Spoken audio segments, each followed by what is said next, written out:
¿Cómo están? Bienvenidos a Agenda Económica. Son las 8 de la mañana, bien puntuales. Partimos esta edición de día viernes. Gracias por acompañarnos a esta hora en nuestra revisión de 30 minutos con lo más importante para hacer un mapeo de lo que viene durante el día también y de los temas que marcan la pauta en esta jornada. Vamos de inmediato a nuestro resumen de noticias con la selección que hemos hecho de los temas más importantes para este día viernes 8. Comenzamos, por cierto, con las reacciones al cambio que anunció el gobierno ayer para la estrategia del plan paso a paso.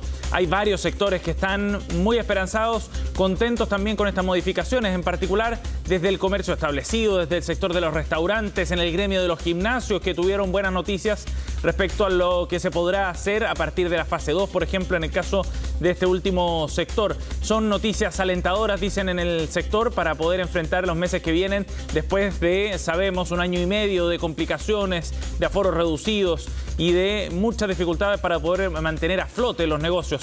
Pero de todas maneras hay algunos sectores que todavía ven con cierta distancia, digamos, algunas decisiones. Por ejemplo, las que tienen que ver con el cierre de las fronteras o bien con los aforos que aún consideran insuficientes. Vamos a estar revisando el detalle de esos cambios y las reacciones también en unos minutos aquí en Agenda Económica.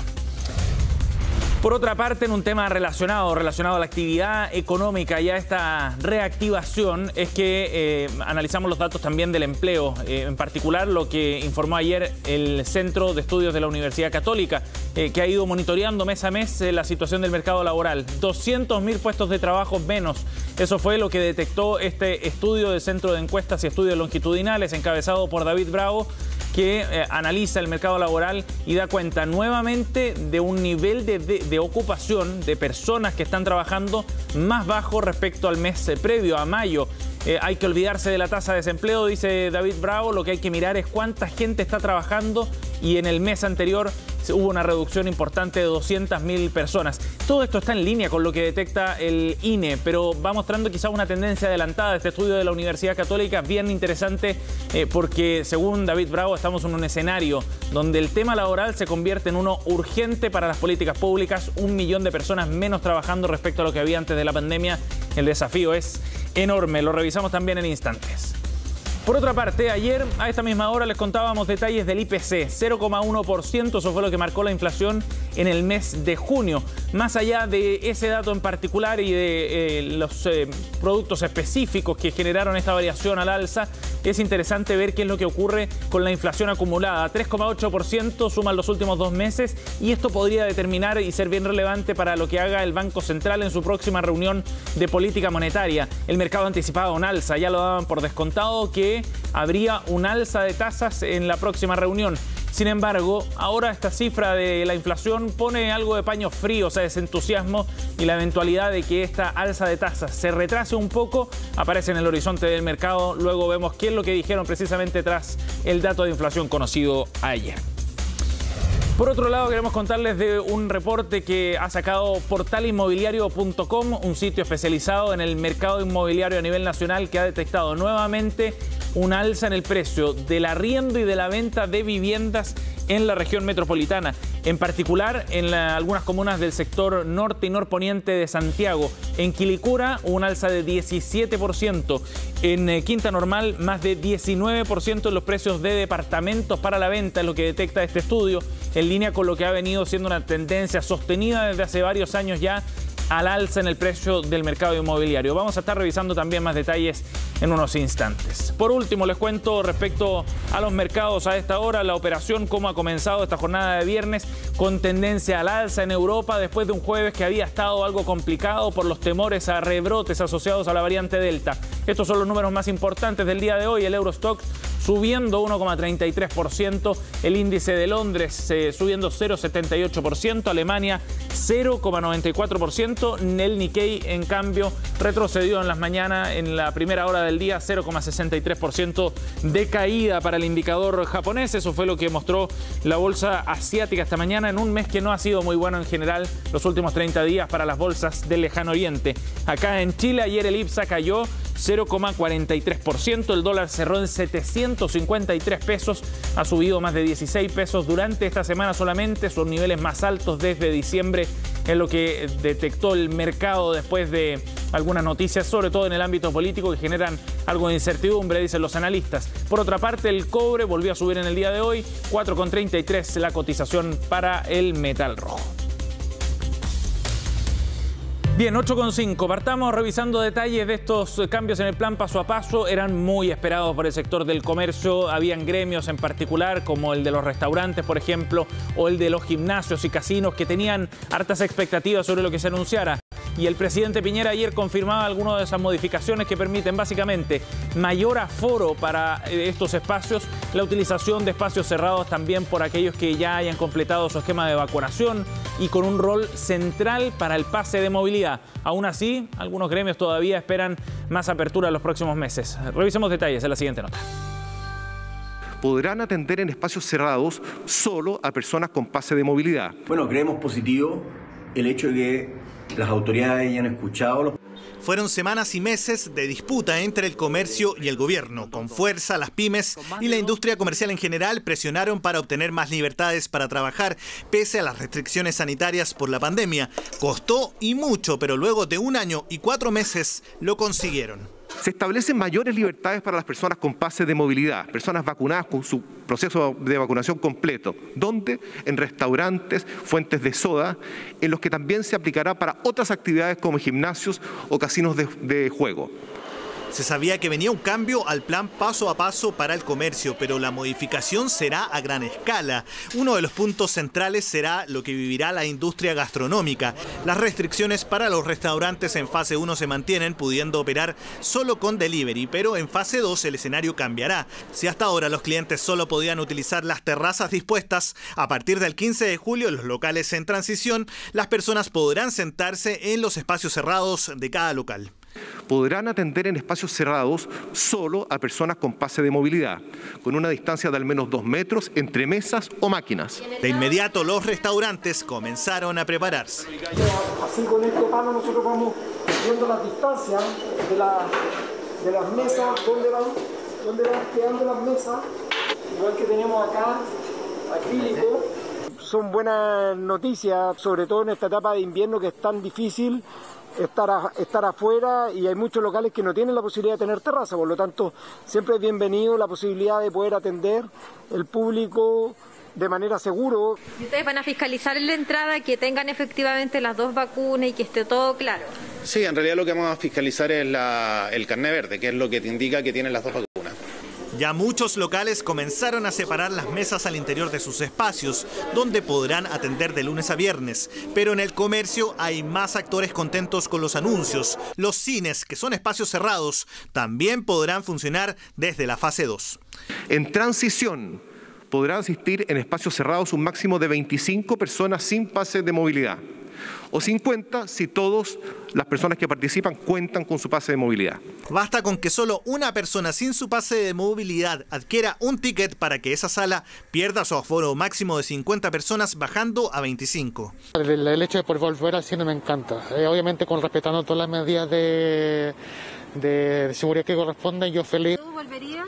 Sí, claro, pero... ¿Por qué no tienes la vacuna? No, nos toca la próxima semana, pero claro, iríamos con las 2 vacunas. ¿Y ustedes se van a poner la vacuna al tiro?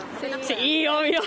Y en cuanto a los gimnasios, también se mantiene la restricción de funcionamiento en cuarentena, pero en fase 2 pueden funcionar de lunes a viernes en su espacio cerrado, manteniendo 2 metros de distancia entre las personas y siempre que los asistentes tengan su esquema de vacunación completo y su pase de movilidad. Donde no hay conformidad es en los trabajadores de eventos masivos. Sentimos muy discriminada nuestra industria. Los aforos hoy día propuestos de 25 personas o 50 personas no son viables para ningún evento en particular. El comercio podrá operar con mayor flexibilidad. Los más pequeños locales podrán tener 3 clientes en su interior simultáneamente. Esperamos que estas medidas permitan la urgente reactivación de nuestro sector. Los cambios comenzarán a regir desde el 15 de julio. Cines, gimnasios, casinos, negocios y restaurantes se preparan desde ya. Bien, nos vamos a ir a otro tema, 8:10. Les contábamos detalles de cómo el mercado ha ido analizando el dato de inflación conocido ayer por parte del INE. 0,1% fue la inflación, el IPC del mes de junio, y esto lleva la inflación acumulada de los últimos 12 meses a un 3,8%.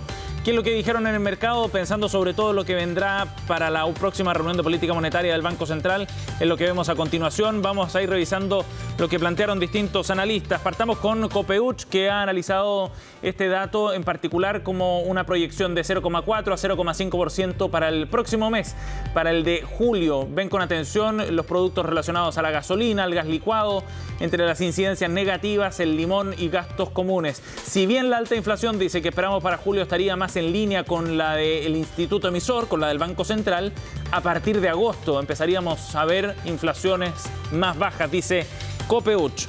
Sigamos revisando a otros actores. El Banco Santander también ha hecho su propio análisis, haciendo una proyección de lo que podría venir para el próximo mes de julio y una proyección del escenario inflacionario en relación al alza de tasas que se había adelantado. Después de 2 meses, dice el Banco Santander, desde el tercer retiro de fondos de pensiones, los precios no han reflejado mayores impactos y ese punto es bien interesante. Esto se puede deber a la rápida recomposición de inventarios, dice.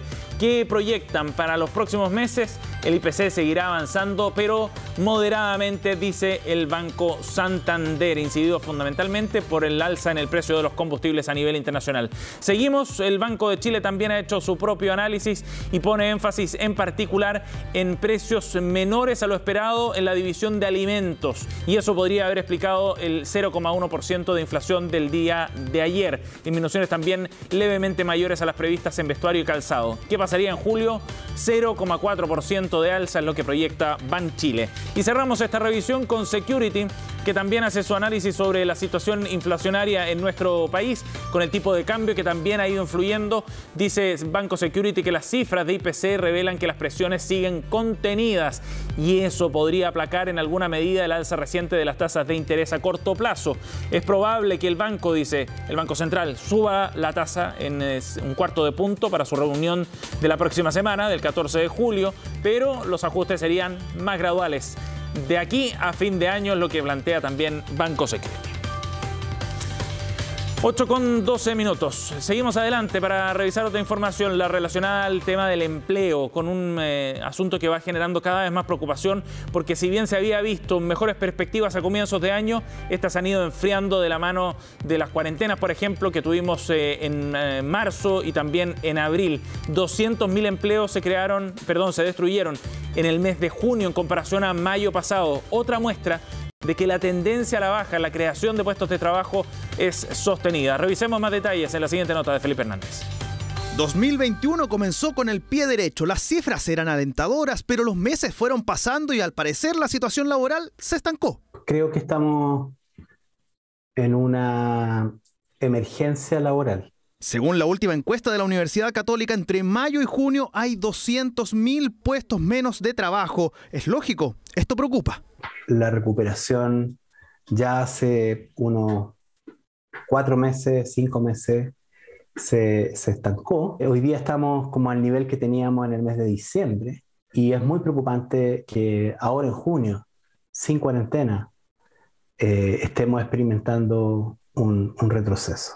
Pero en esto se da una paradoja, porque si bien ha disminuido la ocupación, no es por falta de oportunidades. Distintos índices revelan que la oferta laboral está en su mayor nivel desde 2015. Esto lo están viviendo particularmente algunos sectores, como el agrícola y la construcción. Nosotros estamos en una urgencia laboral. Ahí, depende de la zona, entre un 50 y un 70% menos de gente hoy día disponible para trabajar. Hay empleo en la construcción, empleo formal. Hay algunos socios que efectivamente han reportado problemas para llenar algunas vacantes en oficio, especializados fundamentalmente como carpinteros, enferradores o ceramistas. Una situación difícil, pero que puede tener varias razones. La sanitaria, sin duda, pero hay quienes culpan al IFE de desincentivar el trabajo. Si una persona consigue un puesto, firma un contrato, ¿puede perder los beneficios del Estado según el gobierno? No. No solamente es compatible recibir, por ejemplo, el ingreso familiar de emergencia y tener un contrato de trabajo, sino que también tenemos que irnos preparando para con esperanza lo que hemos denominado una nueva etapa en este ciclo de la pandemia. Una situación compleja que podría verse impactada por la nueva estrategia del plan paso a paso y las flexibilizaciones. Bueno, profundicemos un poco en este tema con más información respecto a lo que está ocurriendo con el mercado laboral. Ya les contábamos en el comienzo del programa, en esto los analistas han sido bien enfáticos, no hay que mirar la tasa de desempleo para ver qué ocurre con el mercado laboral porque se ha mantenido relativamente estable. Hay que poner atención a la tasa de desocupación. Eso es lo que vamos a revisar en la siguiente gráfica en base a los datos del Centro de Encuestas y de Estudios Longitudinales de la Universidad Católica, encabezado por David Bravo. Esta es la curva de variación en la tasa de ocupación. Estaba poco debajo de los 60 puntos durante 2019, pero aquí viene un quiebre, por supuesto. A partir del año 2020 hay un 58% de ocupación, así comenzábamos en el momento prepandemia, y luego viene una caída drástica. Llegó a su peor nivel la ocupación laboral a un 42,4% en el mes de julio del año pasado. De ahí vino un repunte, empezamos a subir, llegamos a un 46,5%, ahí hay un salto porque en este verano 2021 el Centro de Estudios no realizó su encuesta, por eso ese espacio en blanco. En abril detectó un 49% de ocupación, es decir, ¿qué porcentaje de la gente que está en edad de trabajar está efectivamente con un empleo, está trabajando? Bueno, 49,3%. Se esperaba que de ahí en adelante viniera una recuperación más fuerte, superara el umbral del 50%, y aquello no ocurrió. Por el contrario, hay una caída hasta un 47,8%. Ahí está el reflejo de los 200.000 puestos de trabajo menos respecto al mes de mayo, y es lo que genera preocupación. Veíamos en la nota también que hay sectores que están preocupados porque les cuesta encontrar trabajadores para llenar los cupos en distintas faenas, en el sector de la construcción, en el sector agrícola en particular. Ven con preocupación esto. El fenómeno es extraño pensando en estos niveles de ocupación, en que hay 1 millón de personas que salió del mercado laboral después de la pandemia y todavía no ha vuelto. Deberían haber muchas ofertas de trabajo que se llenen rápidamente. No está ocurriendo. Escuchemos al presidente de la Sociedad Nacional de Agricultura, Cristian Allende, refiriéndose a este tema.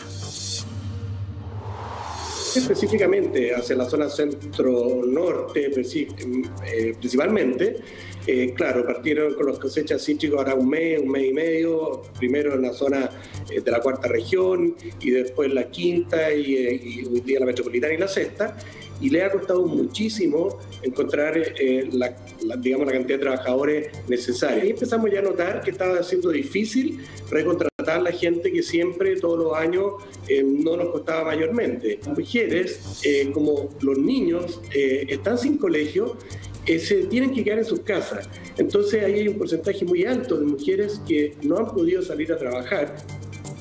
Bien, 8:18, nos vamos a ir rápido a la pausa. Al regreso estaremos conversando con el presidente de la Cámara Nacional del Comercio sobre los cambios al plan paso a paso, temas de recuperación del empleo también, al regreso del corte.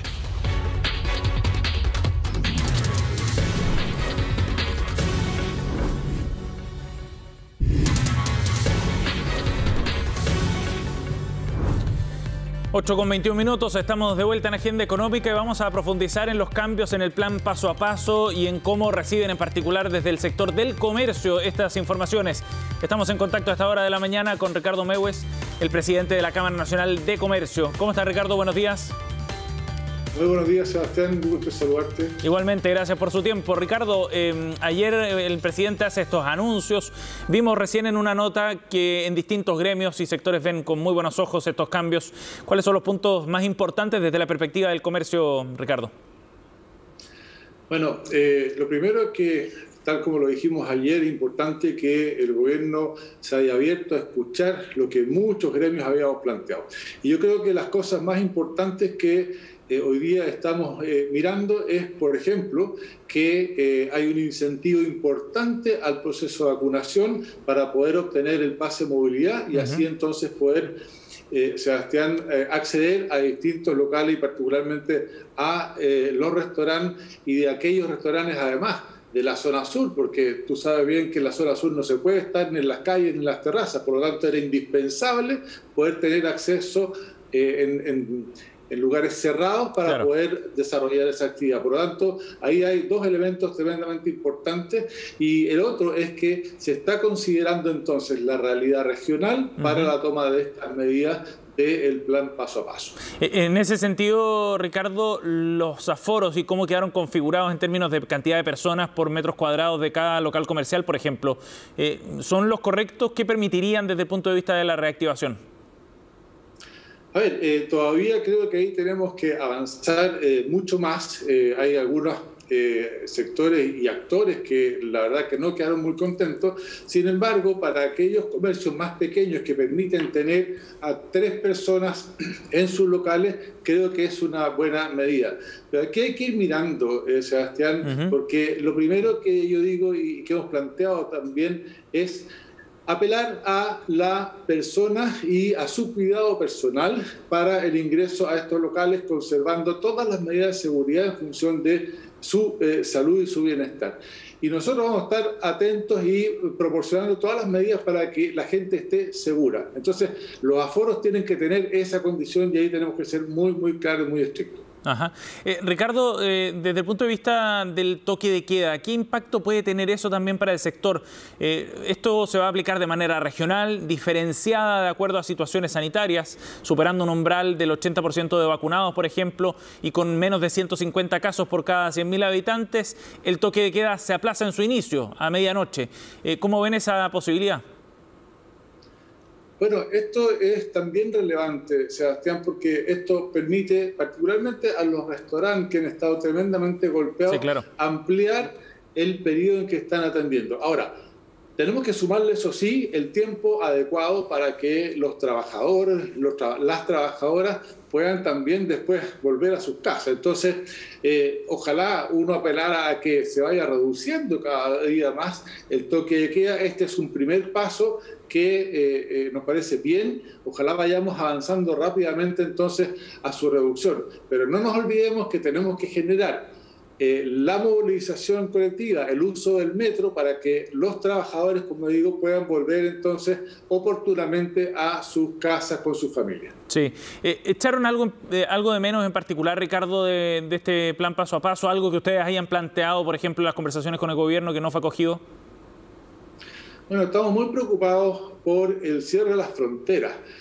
Claramente aquí la industria aeronáutica, que también es otro de los grandes afectados, las líneas aéreas se han visto tremendamente complicadas. Y en ese sentido nos parece que, y entendiendo además la cepa Delta nueva, pero que también más adelante puede venir otra cepa, quizás los mecanismos de cuarentena más rígidos permitan una mayor apertura para el tráfico aéreo, que también es tremendamente importante. Y la necesidad de muchas personas que tienen de salir del país para distintas actividades, e incluso para ir a ver a familiares, creemos que ese es algo que eso está hoy día al debe, dentro de las medidas que ha planteado el gobierno. Sí, Ricardo, pero ¿no sería un riesgo, pensando en que en otros países la variante Delta se ha convertido ya rápidamente en la predominante? En el Reino Unido se estaban reportando más de 50.000 casos nuevos la última semana, después de una apertura importante. En ese sentido, ¿no cree que sería conveniente mantener las fronteras cerradas por un tiempo, al menos para esperar a ver cómo evoluciona la variante Delta? El punto, Sebastián, es que ¿cuánto tiempo? Y como te decía, hoy día tenemos una variable Delta, pero mañana puede haber otra, y así sucesivamente. Entonces, nosotros tenemos que tratar de volver a la cotidianidad de nuestras vidas. En ese sentido, me parece a mí que el control que se haga al ingreso al país tiene que ser estrictísimo, con los PCR, con los antígenos, con el periodo de cuarentena quien llega, por supuesto que sí. Pero por otro lado también tenemos que dar la opción, porque de lo contrario, ¿no es cierto?, cada día que pasa nos enfrentamos a distintas situaciones y tenemos que lidiar con eso. Tenemos que, como te decía, volver a la cotidianeidad de nuestras vidas, y tenemos que ir entonces controlando y conviviendo con todos estos problemas que tenemos. Ricardo, ¿cuál cree usted que es la lección más importante que hay que sacar de la anterior experiencia en relación al plan paso a paso? Se entiende que ahora hay un foco nuevo, distinto, que hay un rol diferente también para aquellos que tengan el pase de movilidad, etcétera. Cambian varios criterios, pero desde el punto de vista de cómo operaba el antiguo plan paso a paso, ¿qué se debería haber aprendido? Yo creo que el cierre total, dado los avances en vacunación, Sebastián, creo que ahí hay un gran aprendizaje. Vimos que durante mucho tiempo los cierres no dieron el fruto que esperábamos en general y por lo tanto hoy día el gran desafío es el fomento a la vacunación y que las personas entonces puedan tener su pase de movilidad. Yo te diría que eso es lo que uno va aprendiendo de todo lo que hemos vivido en más de un año y medio ya de pandemia. Sí, estamos entrando en una fase distinta, se entiende, a partir de estos cambios. Ricardo, gracias por conversar con nosotros esta mañana, muy amable. Muchas gracias, Sebastián. Buenos días. 8:28, estamos cerrando Agenda Económica. Antes los dejamos atentos a lo que va a ocurrir en unos minutos más. El Banco Central publica los datos de la encuesta de operadores financieros. Importante ver también cómo el mercado está proyectando distintos escenarios en relación, por ejemplo, al tipo de cambio después de una fuerte alza del dólar esta semana. Nos vamos, gracias por acompañarnos. Jacinta Molina viene con las noticias internacionales en Conexión Global. Que tengan un buen día.